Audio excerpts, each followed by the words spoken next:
Welcome back, Smart Start Radio family. Before we get into our latest amazing episode, we have a quick word from our sponsor. With spectacular hotels, amazing theme parks, and unparalleled entertainment, Universal Orlando Resort offers a meeting destination unlike anything else in the world.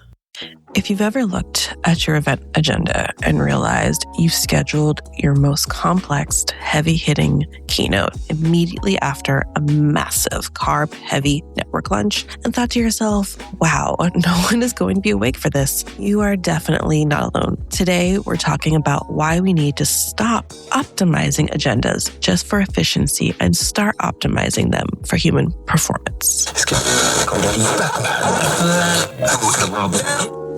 A Smart Star Radio, Smart Star Radio. Ready, set, here we go with another episode. Watch as we learn and grow. A Smart Star Radio, Smart Star Radio. Ready, set, here we go with another episode. Watch as we learn and grow. Starting smart is the action we design. Meeting other minds, how to better use our time.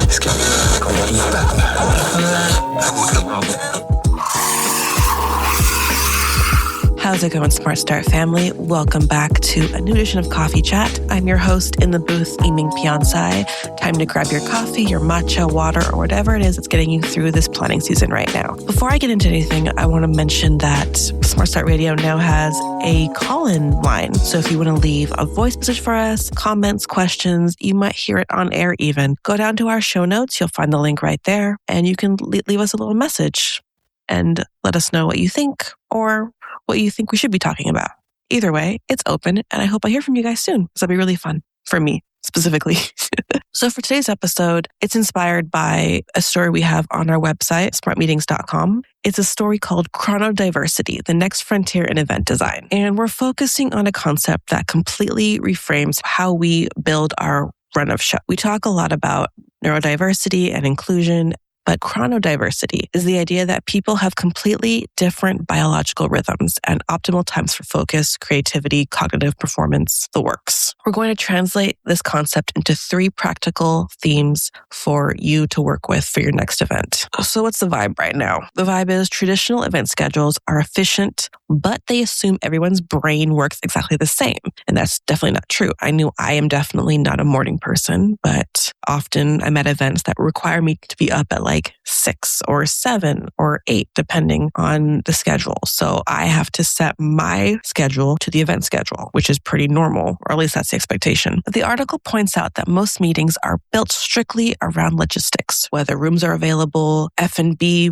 requirements, AV load-in times. We treat time like a fixed container to stuff content into. We do early morning keynotes, midday sessions that are right on top of lunch or during lunch even. And let's not forget networking at night layered on top of an already exhausting day of processing and thinking. And here's the tension every meeting professional probably can see. You want high engagement and you want people to learn and connect, but you also have a job to do and you are bound by the hotel contracts and the windows for catering as well. So let's get into it. How do we design intelligent time without blowing up the budget or the contract? 3 shifts in mind, 3 actions, and a Monday morning plan you can run fast with. Shift number 1, stop assuming one format fits all energy levels. The article on Smart Meetings challenges us to look at how we schedule blocks of time. Some people are highly focused in the morning, not me, but some people. Others need quiet processing time to take in information.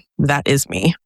While some thrive in active discussions. Sometimes. I'll admit sometimes I do. When we design one rigid schedule for everyone, like putting every single attendee in a lecture hall at 10 a.m. or earlier, we unintentionally privilege certain rhythms while sidelining others. Okay, so what does that mean? What can you do with that? You can offer format variety within that same exact time block. Instead of one format per hour, provide different options. You could have a lecture-based session happening at the same time as the discussion workshop and a hands-on experimental format. You can allow attendees to choose how they engage based on their energy levels at that specific moment. Personalization is what modern attendees expect. Because honestly, yes, if you feel feel like you have control over how your day is, you're not just like attending sessions because you feel like you have to, that's going to impact the overall experience, the ROE, if you will. Instead of focusing 500 people on a single lecture format at 2 p.m., you can offer 3 different tracks: listening, discussion, hands-on, so that attendees can self-select based on their current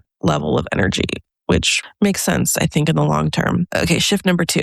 Engagement isn't just about the content, it's about the timing. Event professionals invest a lot of energy into curating strong speakers, but the article points out a harsh truth. If you schedule your most complex content at the point of highest attendee fatigue, it's going to fall flat. This forces planners to shift from asking what fits in this time slot to asking when are attendees most capable of deep engagement. And that's a lot to ask for because, again, people function differently and they are present at different times based on the time of day, based on their energy levels. So this is obviously one box doesn't fit all, and it takes some practical thinking to figure out what makes the most sense for your event. What to do practically? You can schedule your high cognitive content during a natural peak of time, which is usually around mid-morning. Use your post-lunch hours for interactive, movement-based, or applied sessions rather than passive listening. And you can build intentional reset moments into the schedule, not just like a 10-minute coffee dash, but actual transitions that allow for brains to recalibrate because you've been info dumping on them for an hour and a half. It doesn't hurt to give people some time to just breathe and shift and refocus and figure out okay, I learned this now. What do I want to do next? Do I still want to be a sponge or do I want a more interactive element to get me in a better headspace? So looking at the flow, you have dense, high cognitive sessions stacked back to back. You can move the heavier presentations to 10 a.m. a peak focus window and swap the 2 p.m. slot for interactive, movement-based workshops to combat the post-lunch slump, which people, I know, once you're full, your body's just tired and you just want to take a nap. But maybe as a planner, you can think of a more proactive way to re-engage your attendees so that there's a ramp up essentially to what comes after lunch. Shift number 3. Not all value has to happen inside the ballroom. Let's be realistic. We are bound by venue time blocks and budgets. That's unavoidable. We can't magically add 6 hours to the day. Although, some of us wish we could. But the article reminds us that we can extend the learning window outside of the contracted event hours so attendees can engage when their focus is strongest. This is where planners win or lose the battle against cognitive overload. You don't win by cramming more into the live agenda. You can win by distributing the load. What is more practical? Lean into stuff that's kind of outside your current event plan. You can use pre-event briefings, post-event modules, and on-demand recordings to kind of offload some of those issues so that attendees can engage with content outside of those particular hours that they're at the event, and they can do before and after, just so they're not just bombarded the whole time, but they have space between the actual event itself, whether it's before or after. If you have a speaker with a ton of heavy background data, send it out as a 15-minute pre-event video. Then use the live in-person time for applications and Q&As.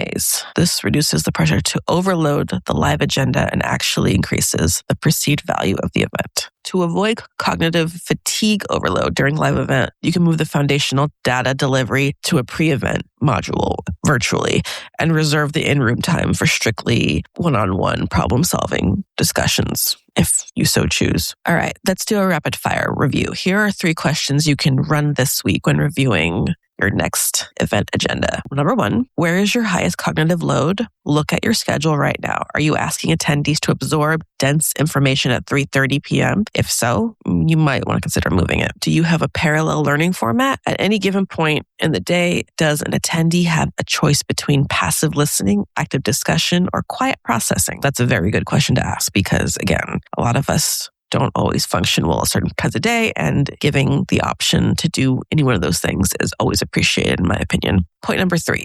What can be moved outside the ballroom? What content is currently taking up valuable live event time that could easily be shifted to a pre-event briefing or post-event module? And here's a bonus tip. Treat your agenda design as research. Look at your past event app engagement, your session feedback, what time blocks consistently underperform. When did engagement spike? Use that data to design evidence-informed schedules. Because ultimately, if you track what happened in the past, it can help you learn from the future and improve your events, which everyone wants, obviously. Okay, so here are 3 takeaways to keep on hand if you need it. Feel free to use whatever you need and leave what you don't. But the first one is time is a design variable. Focus on energy flow, not just logistic flow. Match cognitive load to peak attention windows. 2, choice honors rhythm. Give your attendees different ways to engage, listening, doing, or discussing within the same time block.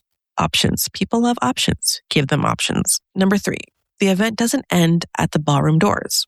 Extend the learning window with content so attendees can engage when their level is best. Again, online stuff, anything that doesn't necessarily lock you into this format of it has to be at the event. It could be after the event. It could be before the event. Think outside the box in that respect. So yeah, I hope that was helpful. And once again, leave us a message on our voicemail system. It is again in the show notes. And I hope this was helpful for you. Thanks for joining me on this episode of Smart Start Radio Coffee Chat. And I'll see you guys next time. All right, bye. That's Smart Start Radio. Smart Start Radio. Ready, set, here we go with another episode. Watch as we learn and grow. That's Smart Start Radio. Smart Start Radio. Ready, set, here we go with another episode. Watch as we learn and grow. Starting smart is the action we design. Meeting other minds, how to better use our time. Leading, interceding, proceeding, they divine. It's believing, they conceding, so our goals are more. You've been listening to Smart Start Radio, a Smart Meetings production. Interested in being our next guest? Connect with us at editor@smartmeetings.com.